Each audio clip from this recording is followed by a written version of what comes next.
On a une culture, nous, française, de la punition. Et on pense que c'est normal. Pourquoi est-ce qu'on exclut un enfant de l'école ?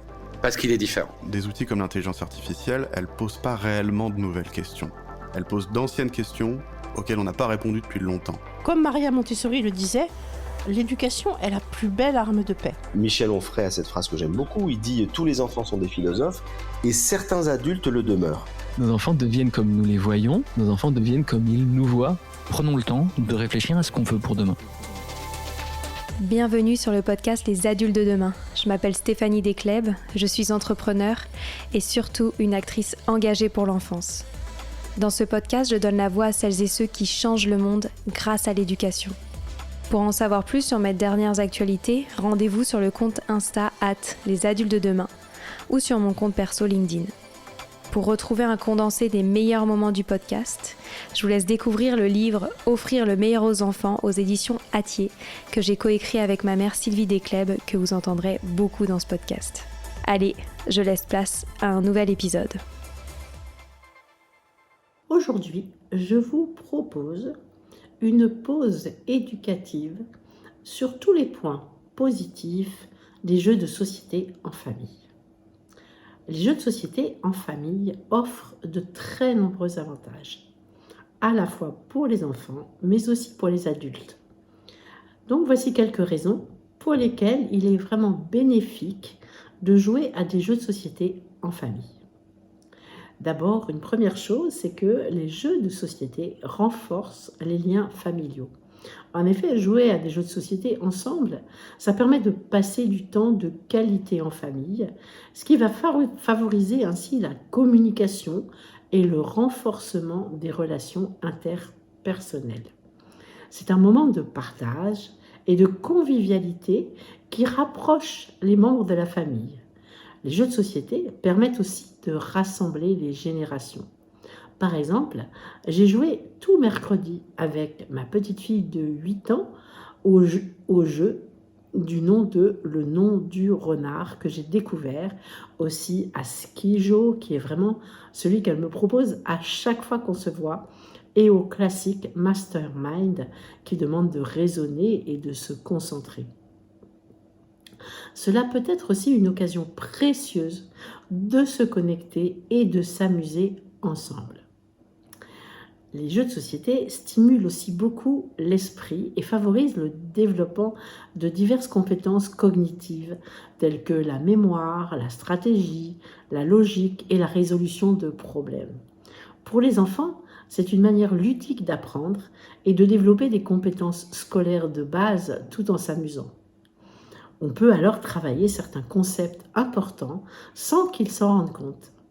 C'est ainsi que lorsque j'ai joué à Skijo avec ma petite fille de 8 ans, j'ai vu qu'elle maîtrisait parfaitement les opérations sur les nombres relatifs. Les jeux de société enseignent aux enfants l'importance de suivre des règles, d'attendre leur tour, de respecter les autres et de faire preuve de patience. Ces compétences sociales sont essentielles dans la vie quotidienne et aident les enfants à mieux s'intégrer dans des groupes sociaux. Les jeux de société en famille aussi vont favoriser la discussion et l'échange d'idées. En effet, les joueurs doivent souvent expliquer leurs choix, négocier des accords ou simplement discuter de stratégies, ce qui améliore les compétences en communication. Les jeux de société vont aussi favoriser la communication et la coopération entre les membres de la famille. Jouer à des jeux de société permet aussi d'apprendre à gérer des émotions telles que la frustration, la joie, la déception et l'enthousiasme. Les enfants apprennent à accepter la défaite et à célébrer les victoires de manière saine. Ceci peut prendre un peu plus de temps parce qu'ils n'aiment pas perdre quand ils sont tout petits. Et c'est aussi à l'adulte d'être un peu adroit. Sans les laisser gagner, il est tout de même important de composer et de ne pas gagner systématiquement, mais de ne pas perdre non plus systématiquement. Les jeux de société nécessitent aussi souvent une interaction sociale et la collaboration avec les autres joueurs.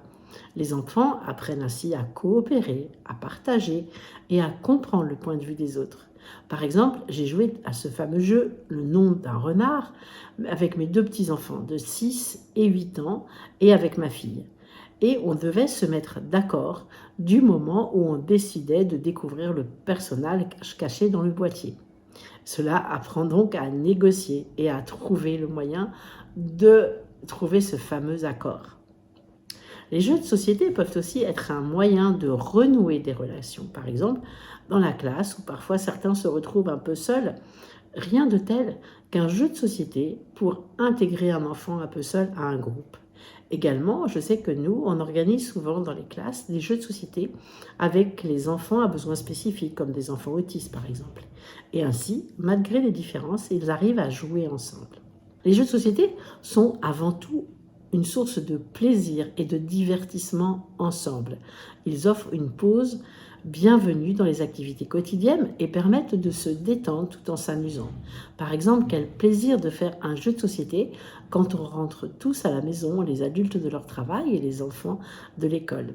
Cela permet de s'évader du stress quotidien, de faire un léger sas et de passer un beau moment ensemble avant d'entamer le reste de la journée. Certains jeux de société, notamment qui impliquent des éléments de narration ou de construction, vont stimuler l'imagination et la créativité de tous les participants. Au niveau scolaire, on va pouvoir aborder un grand nombre de compétences. Par exemple, apprendre à compter des cases, de la monnaie par exemple, comme le Monopoly ou la bonne paye. Apprendre les représentations des nombres différemment.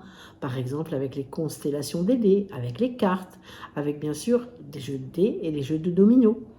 Au niveau du langage, les lettres et la composition des mots peuvent être étudiés dans des jeux comme le Scrabble, le Boggle, le Mix mots. Et si vous souhaitez travailler sur l'oral, vous avez des jeux Tic Tac Boom, le mot malin, etc. Les associations de mots avec Crack List, Sock Lover par exemple. Si vous avez envie de travailler le vocabulaire, je vous conseille Vocabulon. Certains jeux font également travailler la géographie. Vous avez envie de les faire dessiner? Vous choisirez alors Pictionary. Dessiner c'est gagner, Imagine Famille. Et l'air de rien, les jeux font aussi travailler la motricité fine. Il n'est pas toujours facile de tenir toutes les cartes dans la main ou de bien manipuler les pions. En ce qui concerne les capacités cognitives, les échecs ou les jeux de dames vont faire travailler le raisonnement, la concentration, la logique, la stratégie. Les jeux comme Lynx ou Double demandent un très bon sens de l'observation. Le Uno va nécessiter une bonne réactivité pour être rapide à placer ses cartes ou à crier Uno quand on n'en a plus qu'une. Bien sûr, tout ce qui est memory va travailler, comme son nom l'indique, la mémoire et le sens de l'observation et aussi, bien sûr, la concentration. De nombreux jeux demandent aussi un esprit de stratégie, comme la bataille navale, Risk, Azul, les aventures du rail, avec des jeux aussi comme Story Cube, comme Dixit, comme Creativity ou Picablo. Les enfants et les adultes vont avoir besoin d'être créatifs et d'avoir une bonne imagination. Bien sûr, l'auto des odeurs ou des sons, ou les instruments de musique vont faire appel à leur sens et à leur mémoire. Je propose maintenant de voir comment choisir un jeu de société et pourquoi. D'abord, la première chose, c'est de regarder l'âge indiqué sur les boîtes et aussi de demander conseil pour ne pas mettre l'enfant en difficulté ou en échec, ce qui pourrait le dégoûter.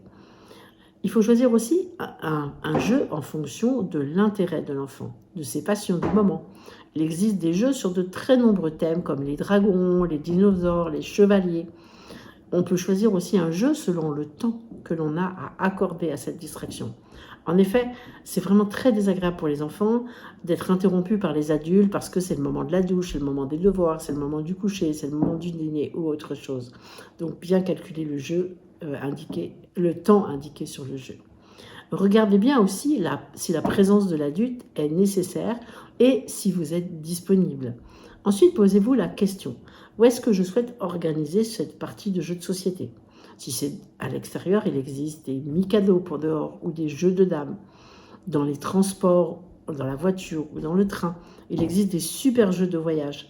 Est-ce qu'on va jouer sur la table? Est-ce qu'on va jouer sur le sol? On va vérifier aussi le nombre de joueurs que ce jeu nécessite. En effet, s'il faut être 3 alors qu'on n'est que 2, ça ne va pas fonctionner. Donc voir si on peut jouer à 1, si on peut jouer à 2, si on a besoin d'être en équipe. Ensuite, on peut sélectionner le type de jeu que l'on désire. Est-ce qu'on veut un jeu de plateau? Dans ce cas-là, on peut choisir les jeux traditionnels, comme les petits chevaux, comme le jeu de loi. Si c'est un jeu de dés qui nécessite de bien compter et de bien calculer, on peut choisir des jeux comme le Zanzibar, le Blackjack. Si on choisit des jeux de cartes, il y a des jeux très variés chez Djeco, comme Batawa, Sardine, Diamoniac, des jeux de cartes traditionnels pour jouer à la bataille. Si on souhaite un jeu de coopération, on va retrouver aussi sur les jeux de plateau. Si on souhaite un jeu de lettres, on va chercher un jeu type le Scrabble, le Mixmo, le Texmo, le Batamo.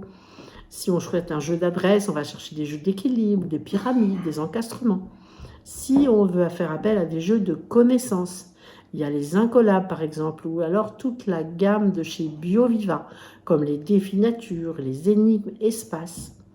Si on veut un jeu de logique, appelé aussi les Smart Games, il y a des casse-têtes, des parcours, des défis, des énigmes, donc tous ceux de la marque justement Smart Games. Des jeux comme Jour et Nuit, Camelot Junior, des jeux tirés des contes comme Blanche-Neige, le petit chaperon rouge, Jack et le haricot magique. Ça dépend de l'âge, bien sûr. Le choix est vraiment très large et je dois vous dire que personnellement, j'ai adoré jouer avec mes petits-enfants, encore une fois de 6 et 8 ans, à des jeux comme Nom d'un renard, très amusant, Attrape-mon, Zombie Kids, le trésor des lutins, et aussi bien sûr les classiques comme le Labyrinthe, Azul, Hôtel, Skijo, Double, Mastermind, Dodo, et j'ai découvert le 1000 bornes sur plateau. En somme, les jeux de société en famille ne sont pas seulement un moyen de passer un beau moment ensemble, mais ils contribuent également au développement personnel et social des enfants tout en renforçant les liens familiaux. Les jeux de société sont aussi un moyen de rassembler pour un moment de plaisir des personnes d'une même famille, mais pas forcément du même âge et de générations différentes aussi. J'étais ravie en tant que grand-mère de me rendre compte que les enfants d'aujourd'hui continuent à jouer avec des jeux traditionnels auxquels j'ai joué avec mes propres enfants et qu'on adorait partager, comme par exemple le Mastermind, ou alors comme Hôtel, ou comme Labyrinthe. Et j'ai adoré aussi découvrir des nouveaux jeux, comme le Nom d'un renard, Attrape-monstre, Skijo, Dodo. J'ai aussi adoré le fait que ce sont mes petits-enfants de 6 et 8 ans qui prenaient le temps de m'expliquer les règles. Et je dois avouer que ce n'est pas facile pour eux d'avoir les bons mots pour que la personne en face d'eux comprenne les règles du jeu. C'est marrant aussi d'inverser les rôles pour l'instant. Pour une fois, c'est les enfants qui expliquent et non les grands-parents. Ils développent ainsi leur patience, car ils doivent expliquer et réexpliquer jusqu'à ce que l'autre comprenne. C'est aussi un merveilleux moyen de se créer de beaux souvenirs entre générations. Et bien sûr, cerise sur le gâteau, pendant qu'ils jouent à des jeux de société, pas question d'écran. Et même les adolescents qui sont parfois accros à leur téléphone portable et aux réseaux sociaux, ils se rendent compte qu'on peut passer un super moment sans les écrans, à juste partager un moment de jeu avec ses parents, ses frères et sœurs, ses cousins, ses oncles, ses tantes, ses grands-parents, etc. C'est un moyen de rassembler tout le monde dans une ambiance détendue et de créer des vrais moments de convivialité avec des rires, des cris, vraiment des moments d'émotion forte mais de joie. Voilà, pour la prochaine pause éducative du 18 juin, je vous propose un épisode sur l'approche Reggio Emilia. Donc, c'est une pédagogie qui a été créée en Italie après la Deuxième Guerre mondiale et qui est pour moi vraiment très intéressante pour les enfants de 12 mois à 8 ans, par exemple 8-9 ans même plus. Elle peut être mise en place autant en crèche qu'en classe, qu'à la maison, aussi bien à l'extérieur qu'à l'intérieur. Elle encourage le développement de la pensée critique, de la créativité, de la résolution de problèmes et de la collaboration. C'est vraiment une approche qui est centrée, encore une fois, sur l'enfant, et elle reconnaît l'enfant comme étant unique, doté de potentiel et de capacités innées pour apprendre. L'apprentissage est personnalisé pour répondre aux besoins, aux intérêts et au rythme individuel des enfants. Et c'est un apprentissage par projet. C'est vraiment passionnant et je trouve que c'est vraiment pas assez développé en France parce que ça apporte énormément et encore une fois, autant aux enfants qu'aux adultes. Voilà, merci beaucoup.